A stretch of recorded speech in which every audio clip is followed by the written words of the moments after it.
Mi nombre es Juan Sebastián Avizad.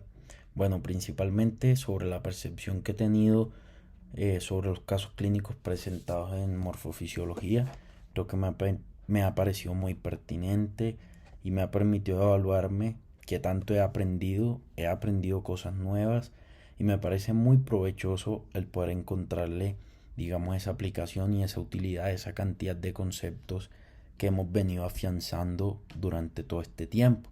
Asimismo, el acercamiento que hemos tenido con distintos paraclínicos, sobre qué paraclínicos enviar, dependiendo sobre, digamos, esas pistas o esa información que nos brinda la anamnesis del paciente, nos permite estructurar unas líneas de pensamiento muy claras para llegar a diagnósticos exactos que a medida que vayamos avanzando en la carrera iremos afinando, digamos, esta habilidad.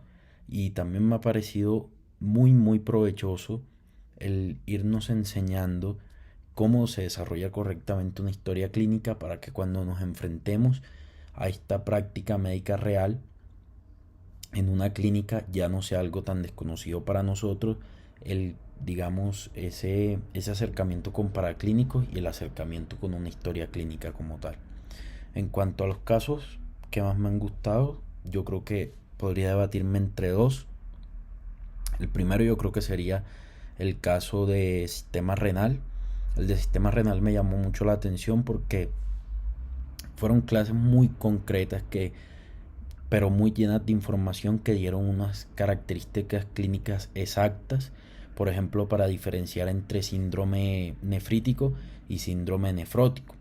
Algo que fue muy claro, el doctor que nos dictó esta clase, fue que en el síndrome nefrótico, para que sea el distintivo clínico del síndrome nefrótico, es que la proteína en orina debe ser albúmina y esta debe ser superior a 3.5 gramos por día.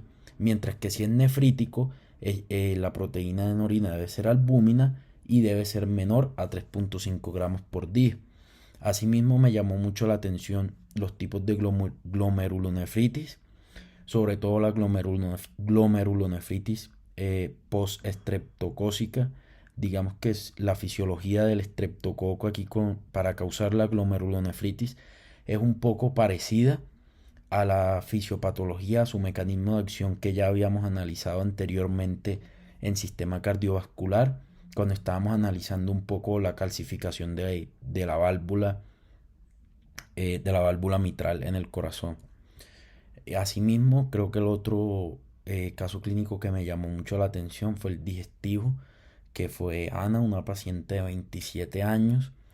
¿Por qué me llamó mucho la atención este caso? Porque me permitió entender la fisiopatología del estrés en cuanto al sistema digestivo. Digamos que el estrés causando vasoconstricción, estimulando el plexo de Meissner estimulando las células parietales para hacer una sobreproducción de un factor agresor en el estómago que es el HCl o el ácido clorhídrico. Un concepto aquí que reestructuré muy claro, que fue o sea, que tenía un error en mi cabeza y lo corregí, fue sobre las células parietales produciendo HCl. Las células parietales no producen ácido clorhídrico. Básicamente lo que hacen es soltar hidrogeniones a la luz y el cloro lo intercambia. Y una vez intercambiado lo sueltan a la luz. Los hidrogeniones y el cloro reaccionan en el lumen y es allí donde se forma el ácido clorhídrico.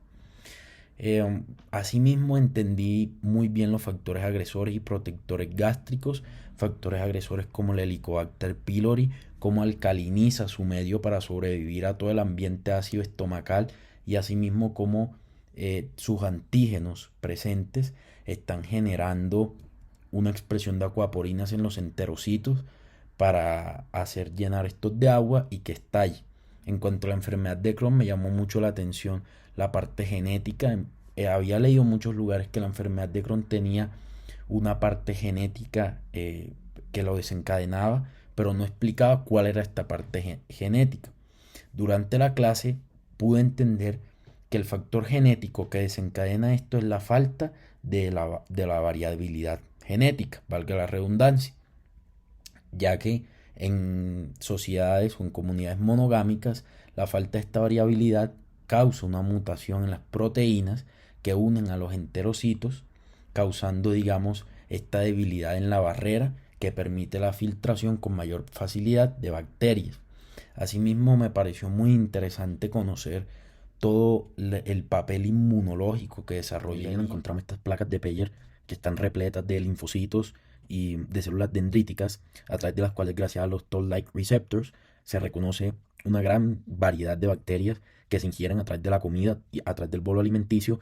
Y es muy interesante saber que esa comida, digamos, llena de microorganismos que ingerimos muchas veces, queda completamente aséptica una vez pasada por el hilo. El estrés tiene aquí nuevamente un papel fisiopatológico muy interesante, y es que se mencionaba en el caso que, por ejemplo, Ana, que era una persona que vivía con mucho estrés y comía llena de estrés, no tenía una correcta masticación de la comida, lo que conllevaba que el bolo alimenticio, que luego pasa a ser quimo, fueran trozos muy grandes. Entonces hagamos un recorrido rápido para llegar al punto que quiero hacer ver. Recordemos que el duodeno, a través de las células S, va a secretar secretinas para estimular al páncreas a generar o a secretar enzimas gástricas, enzimas digestivas, para la descomposición, pues, del quimo, y que pase al ilion trozos más pequeños para que la inmersión, pues, de las células inmunes sea mucho más fácil. Cuando una persona come con ese estrés, que pasan trozos demasiado grandes de alimento, la descomposición se ve comprometida, la degradación de estos alimentos se ve muy comprometida, ya que el trozo es demasiado grande, y una vez llega al ilion, estos trozos son tan grandes que la descomposición o la inmersión, la perforación que tienen que hacer las células inmunes para convertir ese alimento, esa comida,